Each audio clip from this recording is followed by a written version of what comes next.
Tony Roth, Wilmington Trust, recently came out with a 7-year capital markets forecast. But before we look ahead that far, I want to find out what happened in Q1 of this year. The S&P was flat. What happened and what do you see going forward? Sure. Well, thanks for having me, Greg. Always fun to come down to Wall Street on a rainy day. Well, we came into Q1 with a fairly strong economy, and then we hit a roadblock, several roadblocks, in fact. Number one, cold. Number two, we had a stronger dollar, and there were a number of underlying monetary reasons for that. And number three, we had a port strike in Southern California.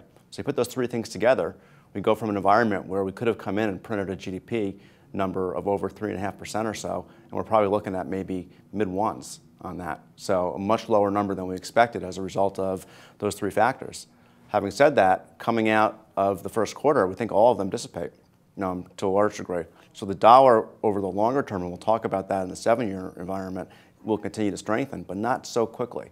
Okay, number one, the port strike is over. That was a pretty big hit for about a month, but it's done now. And number three, hopefully, the weather is going to be more friendly and we'll have some nicer weather. So we're actually thinking that going forward, we're going to see a pretty nice economy for the rest of the year here. All right, let's talk about that 7-year forecast.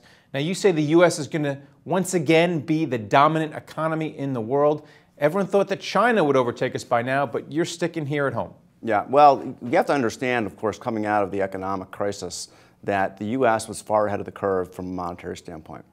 So for better or worse, from a long-term perspective, and when I say long-term, I mean decades, we engineered a recovery so that if we look at the aggregate size of our economy today, it's about 11 or 12% bigger than it was prior to the pre-recession peak. If you compare Europe, they haven't even gotten back to the size they were in the pre-recession. So the U.S. is really in a much better place than most of the developed world from that perspective. Then on top of that, the U.S. has always been a center for innovation. And when we look at our labor markets, they're much stronger than what we see in the rest of the developed world. And frankly, our demographics are better too. So yeah, we really think that the U.S. is going to continue to lead the world. Also, in the next 7 years, you say you're going to get low returns for bonds, but volatility will keep them in the game. So I guess the great bond bull market is over, but don't sell them. That's right.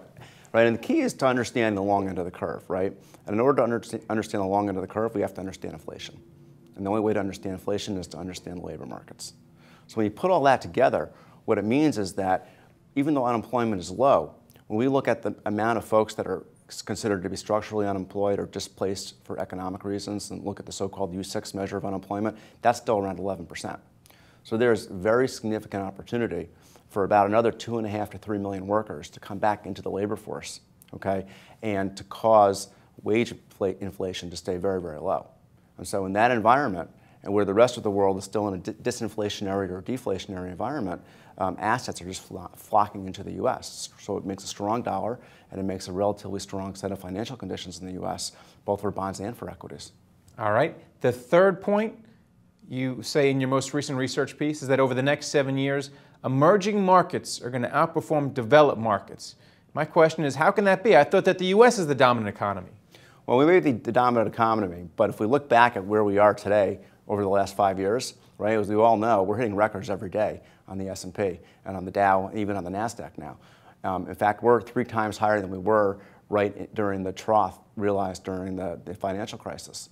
So even though the U.S. is a dominant economy, we've already realized a lot of that value in terms of the public market betas or in terms of the value of our financial securities. However, the emerging markets, largely speaking, have not participated in that big run-up in inflation and financial values. And at the same time, their growth rates, on average, are still 6.5%, 6.75%, whereas the growth rates in the developed world are 0 to 2.5% on average, maybe 3% for the U.S. So you put those together, the valuations are much more attractive outside of the U.S. From a timing perspective, don't move too quickly, because with a very strong dollar, a lot of these countries and companies of those countries in the emerging world that have borrowed in dollar terms are now having to pay back that debt that has significantly appreciated. That effect will run itself out, though, as the dollar appreciation starts to slow down. So sometime in the next 12 months, the emerging markets, on an unhedged basis from the perspective of a U.S. dollar investor, will start to look very attractive. The question really is where, and really the answer we think is in Asia, Asia ex-Japan, that's where all the innovation is happening from a technological perspective and where the demographics are most favorable. All right, thanks a lot, Tony Roth. My pleasure, thanks for having me. And thank you for watching The Street.